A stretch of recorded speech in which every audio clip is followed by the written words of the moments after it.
Hola, mi nombre es José Roberto Rodríguez y es un gusto compartir contigo.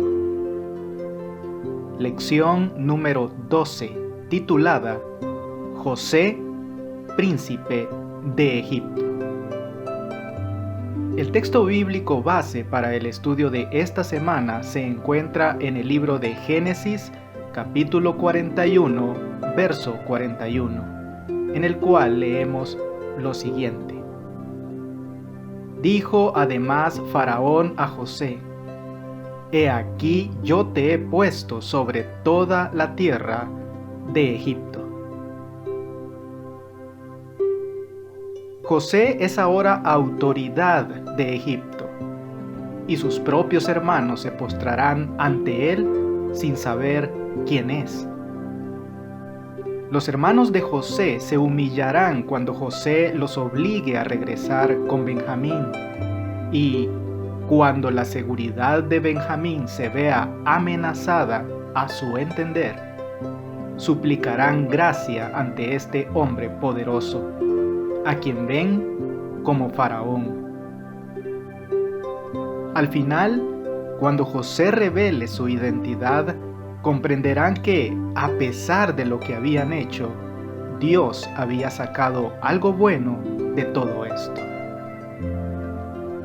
Curiosamente, toda la secuencia de eventos que sigue, que se suponía que tendría que ser sobre el éxito de José, trata más del arrepentimiento de sus hermanos. Los viajes de ida y vuelta desde José hasta su padre y los obstáculos que encuentran los hicieron recordar sus actos malvados hacia José y su padre, y se dieron cuenta de su iniquidad para con Dios. Los hermanos de José viven toda esa experiencia como un juicio divino. Y, sin embargo, el conmovedor final, que hace llorar y alegrar a todos, también contiene un mensaje de perdón para ellos, a pesar de sus injustificables actos de maldad. Para José, los sueños del faraón revelaban lo que Dios estaba por hacer en la tierra. Sin embargo, José no le pide al faraón que crea en su Dios. La respuesta inmediata de José es la acción. José propone un programa económico. Curiosamente, el faraón solo retiene la parte económica del discurso de José, que parece más interesado en la lección económica que en el significado espiritual del sueño y el papel de Dios en su elaboración. Leamos Génesis capítulo 41, versos 38 y 39. Y dijo Faraón a sus siervos: ¿Acaso hallaremos a otro hombre como este en quien esté el Espíritu de Dios? Y dijo Faraón a José: Pues que Dios te ha hecho saber todo esto, no hay entendido ni sabio como tú. ¿Qué lugar ocupa Dios en el éxito de José?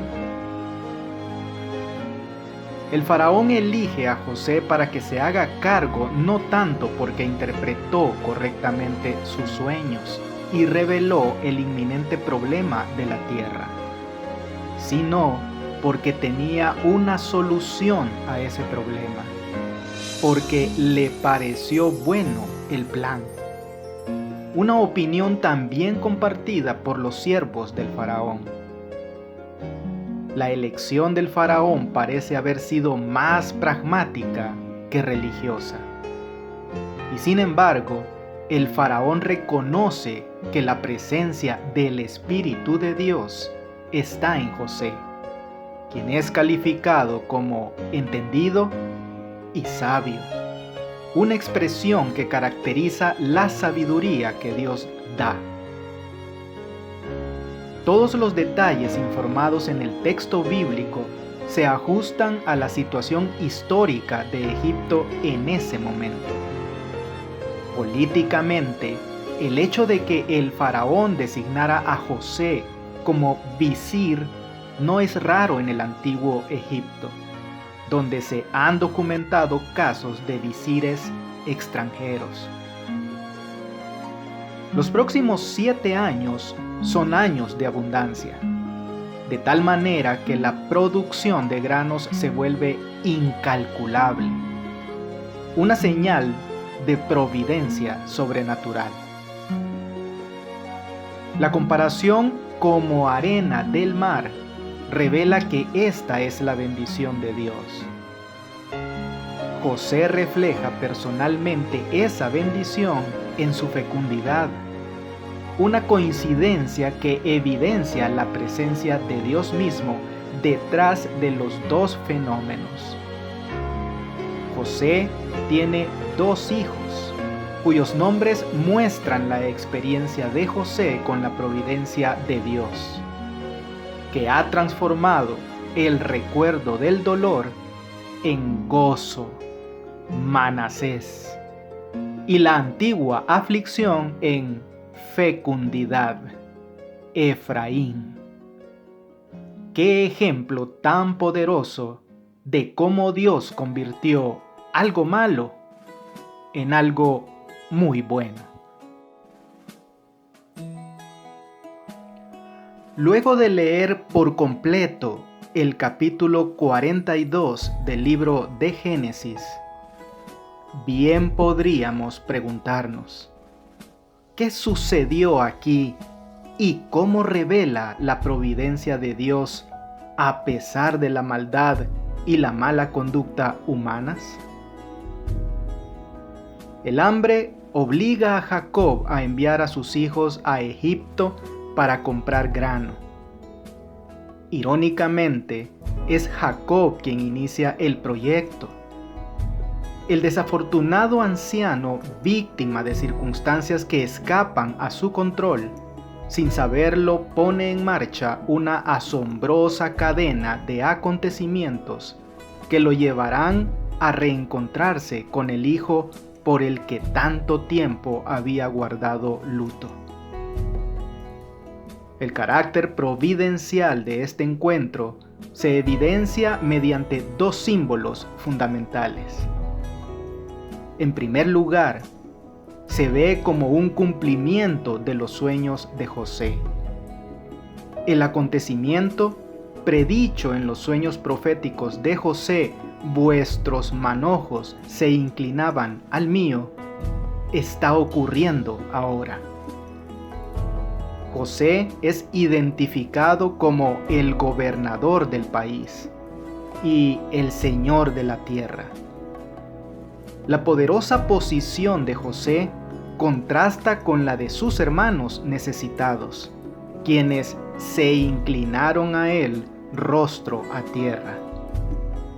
Los mismos 10 hermanos que se burlaron de José acerca de su sueño y dudaron de su cumplimiento. En segundo lugar, este encuentro providencial se describe como una respuesta. Los ecos lingüísticos y temáticos entre los 2 acontecimientos fundamentan el papel de la retribución justa. La frase "decían el uno al otro" también se usó cuando comenzaron a conspirar contra José. La permanencia de los hermanos en prisión se hace eco de la permanencia de José en prisión. De hecho, los hermanos de José relacionan lo que les está sucediendo en ese momento con lo que le hicieron a su hermano unos 20 años atrás. Y decían el uno al otro: verdaderamente hemos pecado contra nuestro hermano, pues vimos la angustia de su alma cuando nos rogaba y no le escuchamos. Por eso ha venido sobre nosotros esta angustia. Las palabras de Rubén se nos demanda su sangre, que reflejan su advertencia anterior, no derraméis sangre, refuerzan la vinculación entre lo que ahora enfrentaban y lo que habían hecho.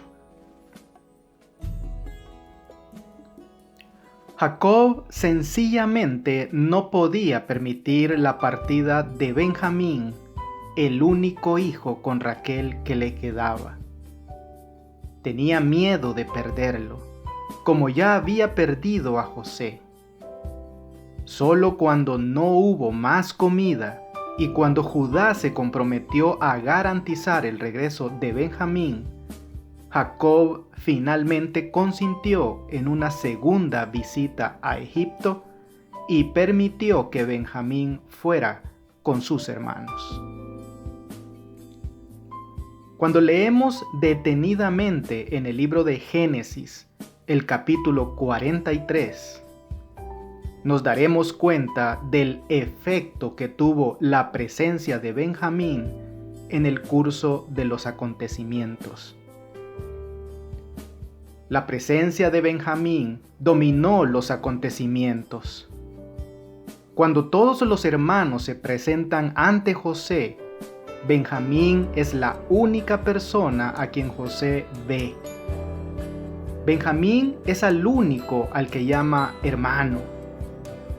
Aunque llama a Benjamín por su nombre, no identifica a todos los demás hermanos, simplemente los llama hombres. José llama mi hijo a Benjamín, como una expresión tranquilizadora de afecto especial. La bendición de José se refiere a la misericordia, una reminiscencia de su súplica por misericordia que no recibió.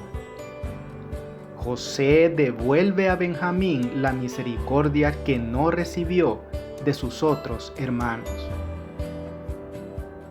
En tanto que los hermanos de José temen ir a prisión por el dinero que les fue devuelto, José les prepara un banquete debido a la presencia de Benjamín. Es como si Benjamín tuviera un efecto redentor en toda la situación. Una vez que todos los hermanos están sentados por orden de edad y respetando las reglas de honor, es a Benjamín, el menor, a quien se le sirve 5 veces más que a todos los demás hermanos. Y sin embargo, este favoritismo no les molesta, como sucedió cuando José era el favorito de su padre muchos años atrás, lo que llevó a su terrible accionar tanto hacia su medio hermano como hacia su propio padre.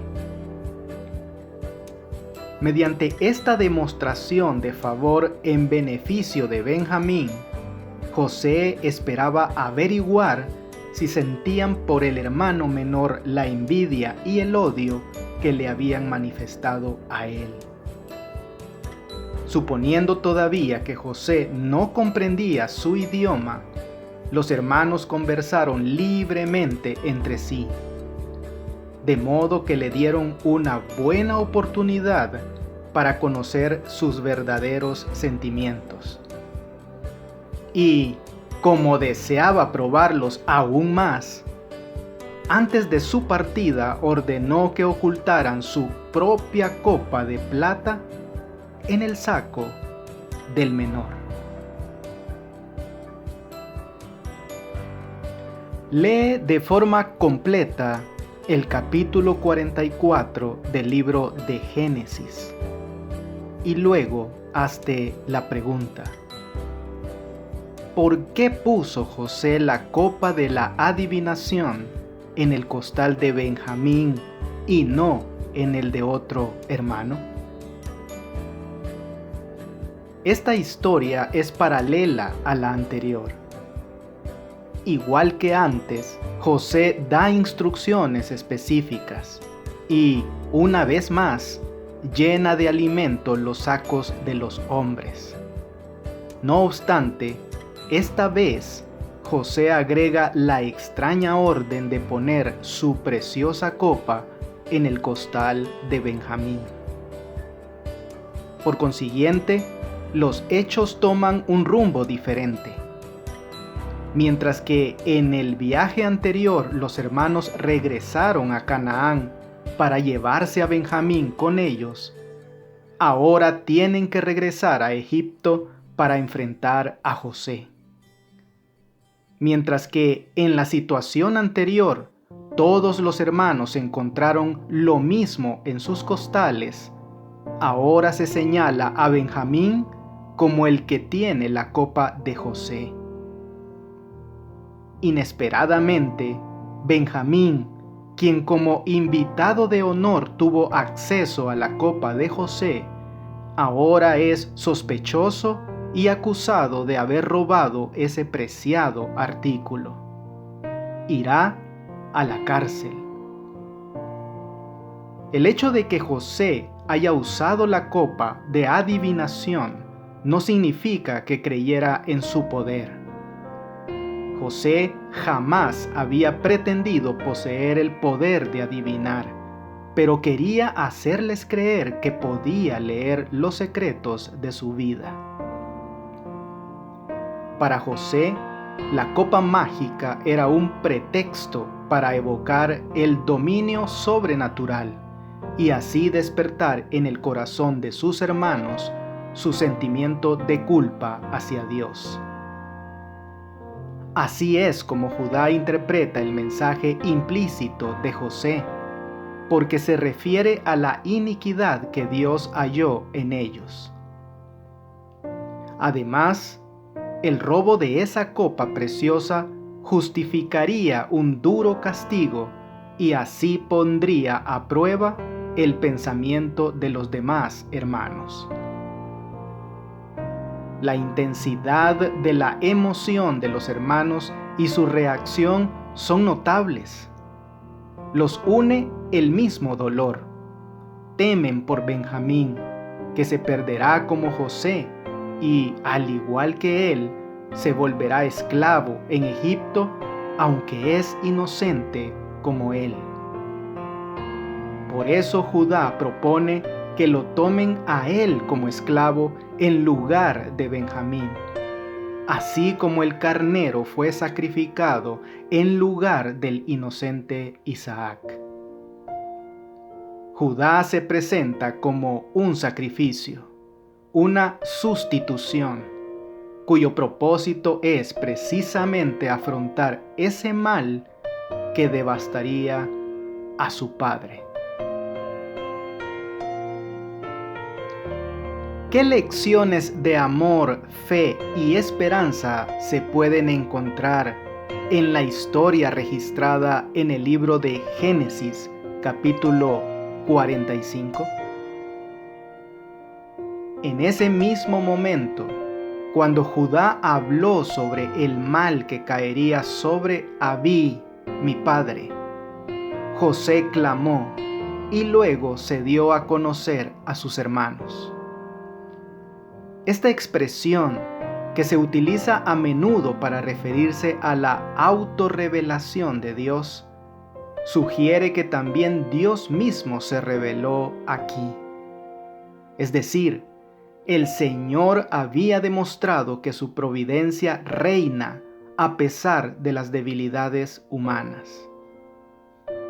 Los hermanos de José no pueden creer lo que están viendo y oyendo.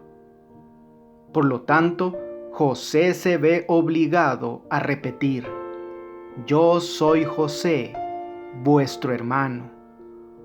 Y solo por segunda vez, cuando escuchan las palabras precisas, «el que vendisteis para Egipto», creen.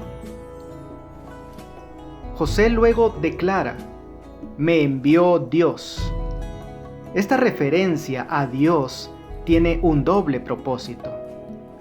No solo sirve para tranquilizar a sus hermanos en cuanto a que José no tiene malos sentimientos hacia ellos.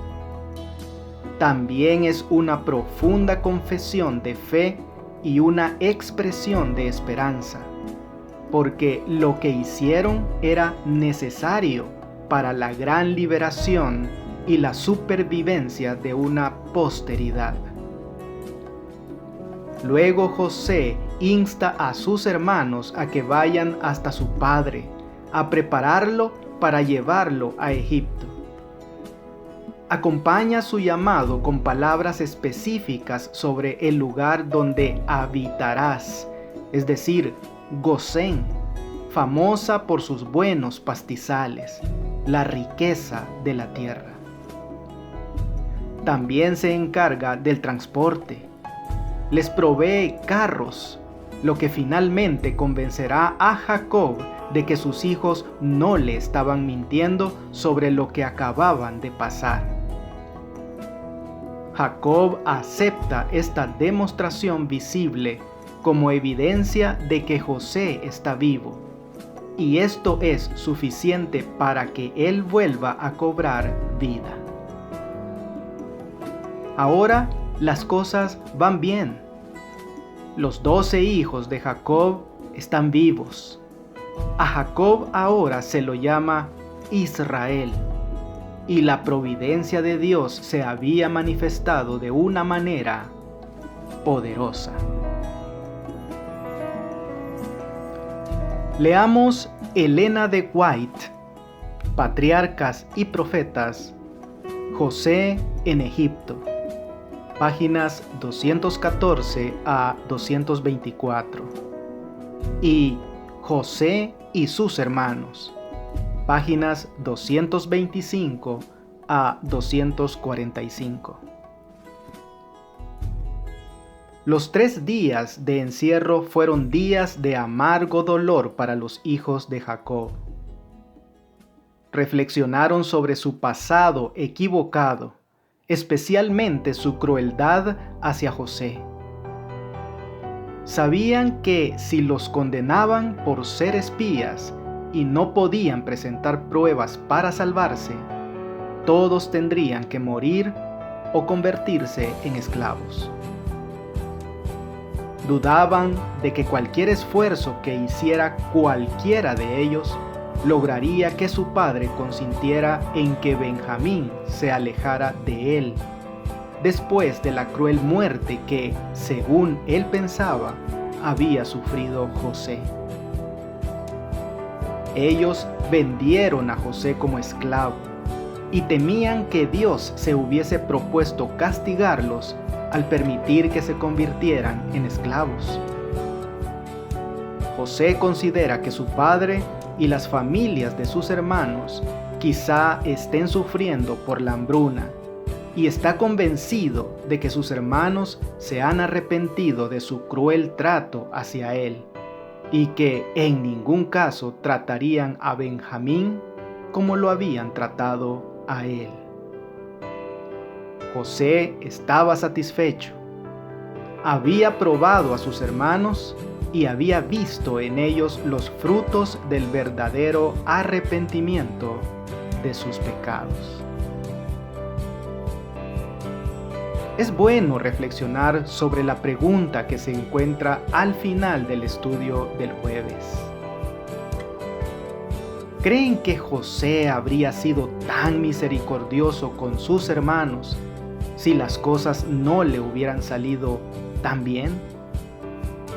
Por supuesto, no podemos saberlo con certeza, pero ¿qué indicadores, si los hay, en toda la historia de José nos revelan el tipo de carácter que él tenía, lo que podría ayudar a explicar su amabilidad? ¿De qué maneras podemos ver en José una especie de precursor de Cristo y de lo que Cristo pasó? José había puesto a prueba a sus hermanos. Asimismo, ¿cómo nos prueba Dios?